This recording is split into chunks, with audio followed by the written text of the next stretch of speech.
Some of the most satisfying moments on JRE is when Joe Rogan gets fact-checked in real time. Like, it's just priceless seeing Joe slowly realize that what he was saying for the last 15 minutes was completely wrong. And these fact checks are usually served up by the unsung hero and producer of the show, Jamie Vernon, who endlessly Googles the topics of Joe's claims to make sure that what he's saying is correct. And don't get me wrong, a lot of what Joe Rogan says on his show, for the most part, is true.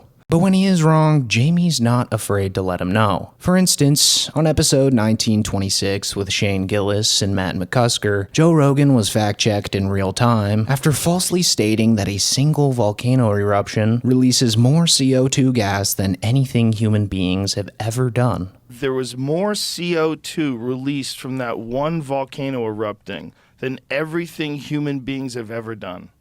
Really? Fact-checked, volcanoes do not produce more CO2 emissions than human activity. Reuters is on your ass, dude. Yeah. Where would this show be without young Jamie? I mean, he's pretty much carrying this show's entire reputation on his back, since Joe essentially believes just about everything he sees on Twitter. And don't even get me started with the guests. Joe's guests usually only make the lies worse, as they tend to just agree with everything that Joe says, since Joe's blessing them with the exposure from his massive audience. But still, Jamie never fails to deliver the truth. Like during the episode that Joe did with the UFC fighter Bo Nickel, Joe and Bo spend a good portion of the episode trashing the previous president of the United States, Joe Biden, accusing him of saying stupid things on a global stage. But, as you'll see shortly, after a quick Google search from Jamie, it's revealed that, hilariously enough, Biden was actually referring to something that Donald Trump was saying. Well, you know, there's people that voted for Biden that are doing it now. They're like, what did I do? Right. Like, what did I choose? Like, how is this guy? Did you hear what he said like yesterday or a couple days ago? Mm-mm. He was talking about the Revolutionary War. He's like, one of the reasons why we lost the Revolutionary War, one of the problems with the Revolutionary War was they didn't have enough airports. Yeah.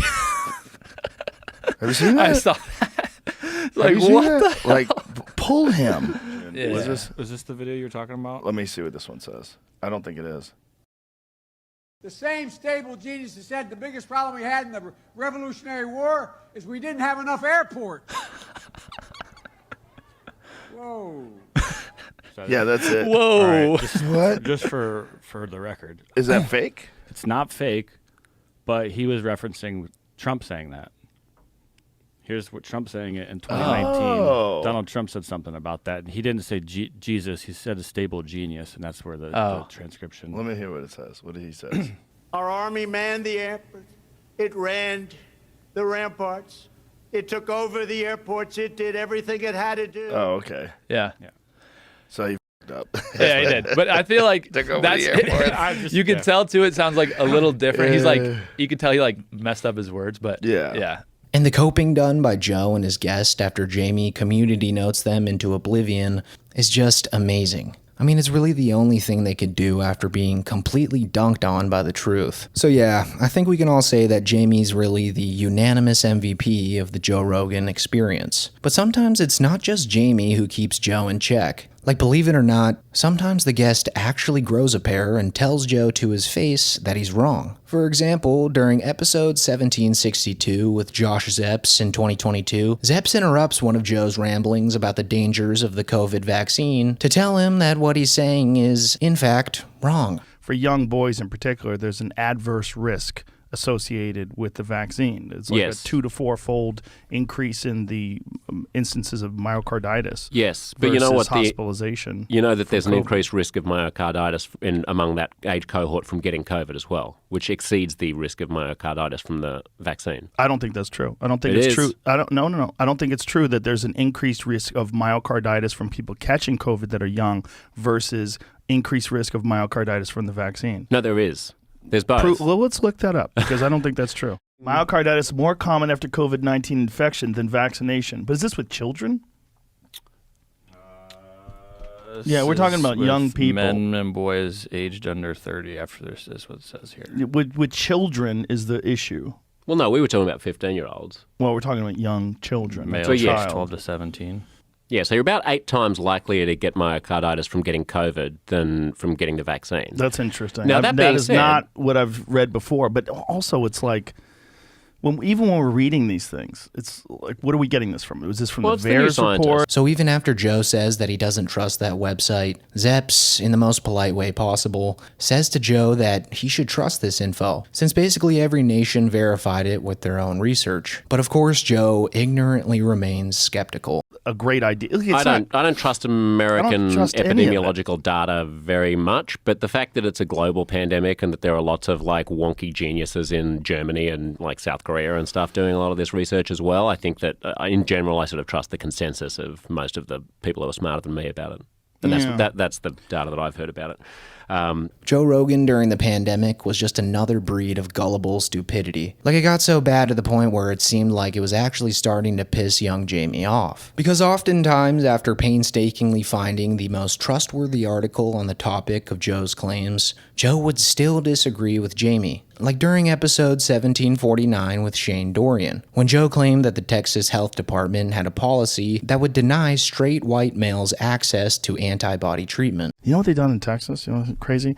A friend of mine went, and he's a white guy, and he went and they told him that they couldn't give it to him because of his age and his body mass, because he's white, but if he was Hispanic or black, they would be able to give it to him. That's so messed up. And he went, what? Wait, what? He said, if I looked exactly like my body now, but I had more melanin. That's crazy. You'd be able to, she goes, because yes, of your skin tone. because you'd be in an at-risk group. It's like a long episode of Black Mirror. Fact check. No policy denies white people antibody treatment, Texas Health Department says. Was a video of it. Joe then goes on to refute Jamie's fact check with his own personal anecdote. And when Jamie responds to this, you can kind of hear Jamie getting impatient with Joe's stupidity. Was a video of it. I know, and the video says that. Well, I know. So they talk about the video in this, and then they reached out to the Texas Health Services. Yeah, but they absolutely did to this guy, I know. Like, people are definitely doing that. Did. Maybe they're... That doesn't mean it's a policy. It means that Right. person is an asshole, maybe. I don't if think we've- so. I don't think... You mean the person at the clinic is Like an the nurse, asshole for whoever said denying that they it? couldn't do it. But she was saying she was sorry. And it just was... This was the way that they had to do it. Well, I don't know. I mean, this might be covering up for some fucking horseshit. Or it's not, but... And I think Jamie's pushback here was justified, because this episode was during the height of Joe getting lambasted in the media for spreading misinformation on his podcast about the COVID-19 vaccine. So I think this really kept Jamie on his toes moving forward. Like, ever since then, Jamie's evolved into the world's greatest fact checker. And I honestly think he enjoys telling Joe that he's wrong on Joe's own show. For instance, during a recent episode of JRE with Sean Ryan, Jamie fact-checked Joe's claims that Democrats had the most amount of donations over any other party. And the funniest part about this fact check was that it seemed like Jamie knew exactly how Joe was going to refute this evidence. So in turn, Jamie had his backup source on standby. Well, it's also like if you look at the amount of donors that donate to the left versus donate to the right. Have you ever seen that chart? No. It's fucking nuts. The left gets so many more donations than the right does. Like, it's a giant difference. What do you got, shows Jamie? the top donors to Yeah. OpenSecrets.org. 6 of the top 7 are Republicans. Oh, Individual interesting. donors. Individual donors. There's What 100 million. I was talking about was like they showed a chart that had like Google, Facebook, all these mega corporations that were donating. Go to top corporation donations via party. It is a complete facade. This is the number one. This is corporations. So they donate more than Google. Top contributors, organizations, federal contributions. So 82 million is the top one, and that's Empower Parents, PAC, and these are right wing. Is that why it's red? I would assume so.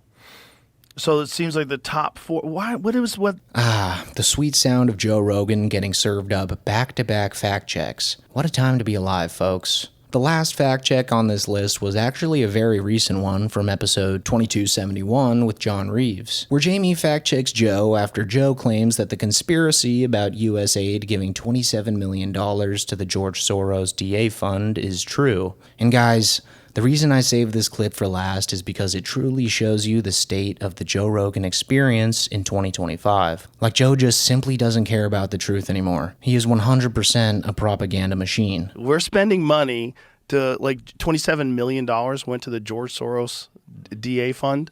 That's so crazy. That's more than he puts in. We were paying to get shitty DAs elected. There's a pushback on that 27 million George Soros stuff. Oh, really? What's the pushback? That it's not true. What do they say? There's a long tweet if you want me to bring it up. Sure, bring it up. I thought it was 58 million. That's it's only on the side of the page here, though. Okay, the claim that Mike Benz establishes in his research is that U.S. aid paid out $27 million in grants to the Tide Foundation. The Tides Foundation is a major funder of the Soros-backed group. As far as I can tell by Googling, there has never been any organizational affiliation between the two organizations. Okay, by Googling? That's it? You just Googled?